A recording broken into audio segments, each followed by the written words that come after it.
Bismillahirrahmanirrahim. Assalamualaikum warahmatullahi wabarakatuh. Selamat pagi, salam sejahtera buat kita semua, rekan-rekan para petani walet yang berbahagia dimanapun berada. Semoga kita semua diberikan umur panjang, sehat walafiat, dimurahkan rezeki kita oleh Allah Subhanahu wa taala, dan dihindarkan dari segala macam bencana. Rekan-rekan sekalian, para petani walet yang berbahagia, pada kesempatan ini saya ingin menyampaikan tentang penyebab kegagalan atau faktor kegagalan daripada gedung walet selain daripada tata ruang. Rekan-rekan sekalian yang berbahagia, ada dua hal yang sangat penting yang harus diperhatikan oleh para petani walet, yaitu yang pertama tentang tata ruang,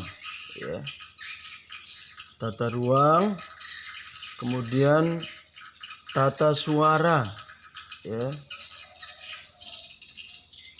termasuk juga yang perlu diperhatikan adalah kondisi suhu dan kelembaban di dalam RBW kita.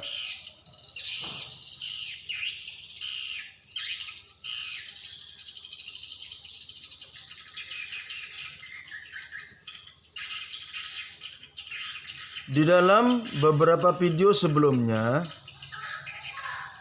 saya pernah menyampaikan bahwa hal yang penting yang kita lakukan adalah pengaturan tata ruang di dalam sebuah gedung walet.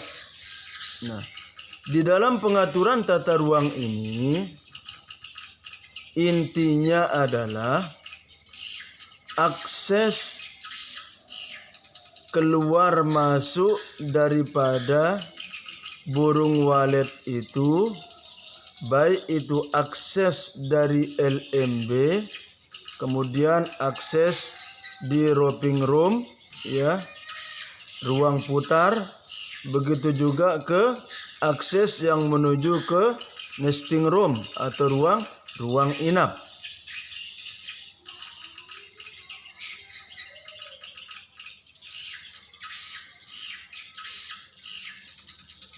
Rekan-rekan sekalian yang berbahagia, yang harus kita perhatikan adalah kita harus memberikan kemudahan dan kenyamanan bagi burung walet, terutama pada saat masa adaptasi. Jangan kita persulit akses tersebut pada saat burung walet sedang beradaptasi. Pengaturan tata ruang yang benar akan berakibat benar. Sebaliknya, pengaturan tata ruang yang kurang tepat atau bahkan salah, maka akan berakibat hasilnya juga tidak maksimal.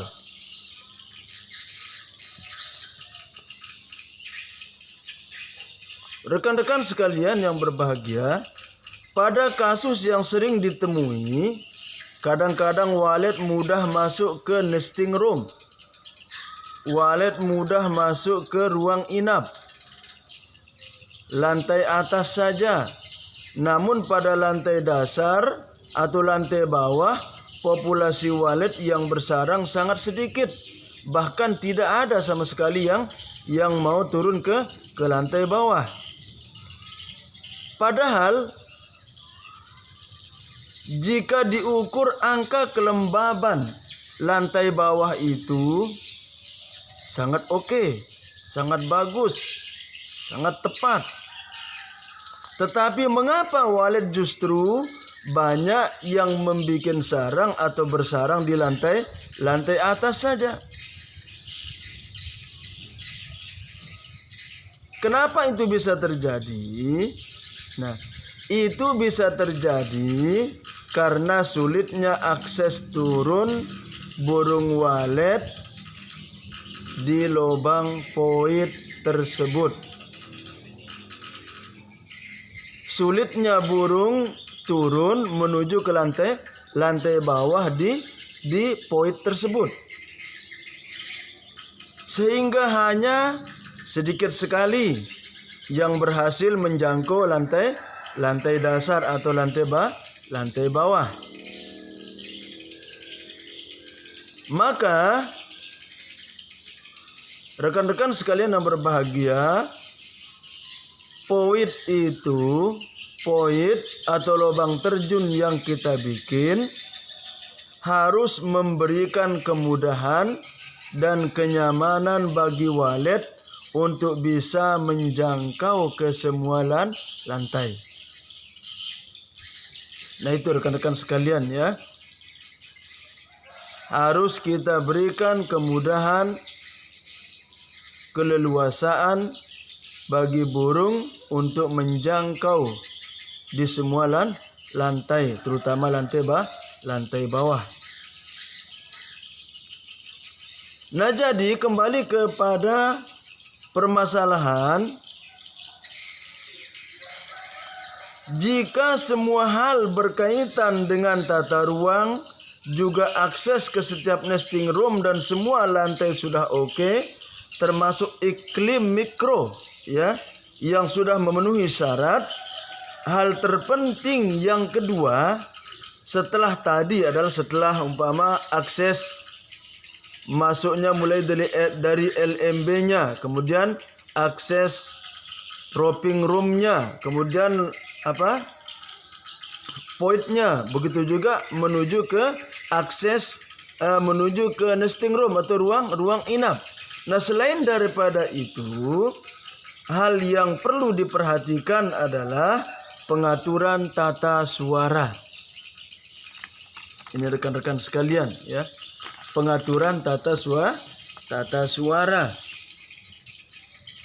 Sekalipun itu tadi aksesnya mudah, suhu kelembabannya bagus, tapi tata suaranya tidak bagus, maka itu juga bisa memperlambat daripada proses populasi yang ada di RBW kita.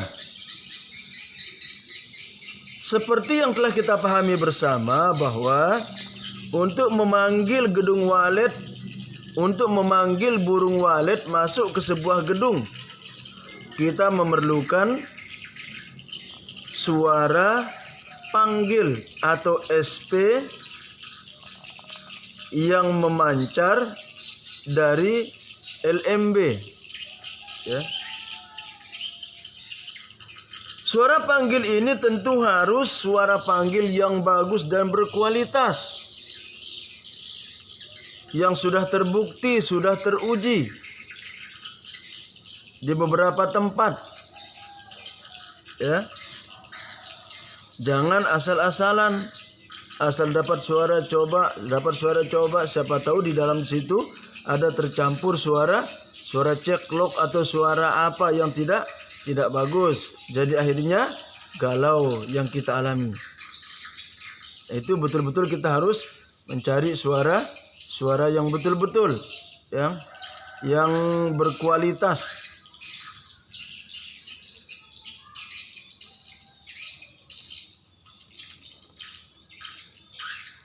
Kenapa kita menggunakan suara yang berkualitas? Karena gedung walet kita ini bersaing dengan gedung-gedung walet tetangga-tetangga kita. Kalau suara panggil kita tidak berkualitas,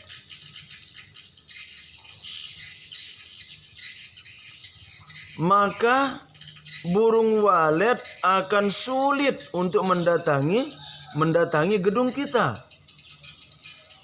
Burung-burung walet yang berterbangan dari berbagai arah itu akan mendatangi gedung-gedung walet yang suaranya paling disukai atau sangat disukai oleh burung walet. Jadi akhirnya apa yang terjadi? Kita kadang-kadang sampai pusing loh. Kenapa kok di gedungku tidak ada yang mendatanginya? Ada cuma 1-2 ekor saja yang bermain sebentar hilang lagi. Nah, sementara di gedung tetangga, gedung teman yang lain, kenapa burungnya banyak yang bermain di situ?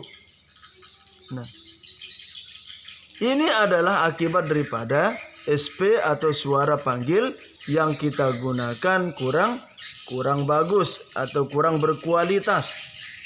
Nah, jadi rekan-rekan sekalian yang berbahagia, itulah perlunya kita menggunakan suara yang bagus, suara yang sudah terbukti, sudah teruji.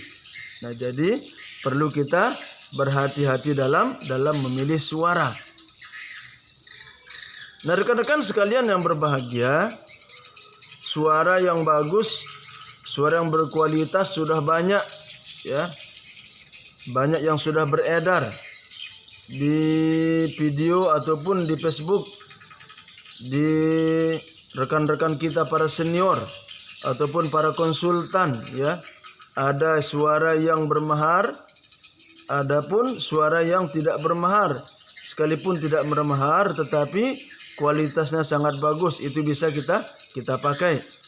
Kalau mau yang berkualitas silahkan cari suaranya atau SP-nya di editornya langsung. Nah, itu kita bisa mendapatkan suara yang asli, ya. Kita langsung kepada editornya, tentunya mungkin itu bisa bermahar. Nah, rekan-rekan sekalian yang berbahagia, itulah faktor yang penting setelah kita melaksanakan atau merias tata ruang yang ada di dalam RBW kita. Nah, jadi sekali lagi saya tekankan bahwa yang penting di dalam ruang itu adalah tata ruang, ya, akses keluar masuknya, kemudian begitu juga dengan kelembaban suhunya, tata ruangnya, dan juga masalah formasi Twitternya perlu juga itu, ya. Nah, dan selain itu yang kedua adalah, yang terpenting adalah tata suara. Nah, suara berkualitas yang kita dapatkan, yang kita pasang, tetapi mungkin settingannya kurang pas atau volumenya kurang bagus, kurang tepat. Itu juga tidak bisa menjamin kita untuk bisa mendatangkan burung yang banyak di RBW kita. Nah, jadi harus kita belajar, tanyakan kepada rekan-rekan para senior tentang men-setting suara, baik itu suara panggil maupun suara inap dan suara tariknya. Nah, jadi rekan-rekan sekalian, demikian yang dapat saya sampaikan. Mudah-mudahan video ini bermanfaat bagi kita semua. Jadi kita tidak usah berputus asa, ya. Jangan patah semangat dalam budidaya walet ini. Ya, ada namanya galau, ada namanya senang. Ya, tetapi seperti kata orang bijak, manjada wajada, ya. Siapa yang bersungguh-sungguh pasti dia akan berhasil, akan mendapatkan hasil usahanya. Ya, jadi tetap bersemangat, perbaiki terus RBW kita, cari tahu solusinya, apa kekurangannya, benahi, insya Allah kita akan mendapat kesuksesan. Demikian, semoga sekali lagi semoga bermanfaat. Mohon maaf atas segala kekurangan. Jika ada kata-kata yang menyinggung perasaan rekan-rekan sekalian, sekali lagi saya mohon maaf yang sebesar-besarnya. Dan jika postingan saya ini tidak sependapat dengan rekan sekalian, sekali lagi saya mohon maaf yang sebesar-besarnya. Wassalamualaikum warahmatullahi wabarakatuh.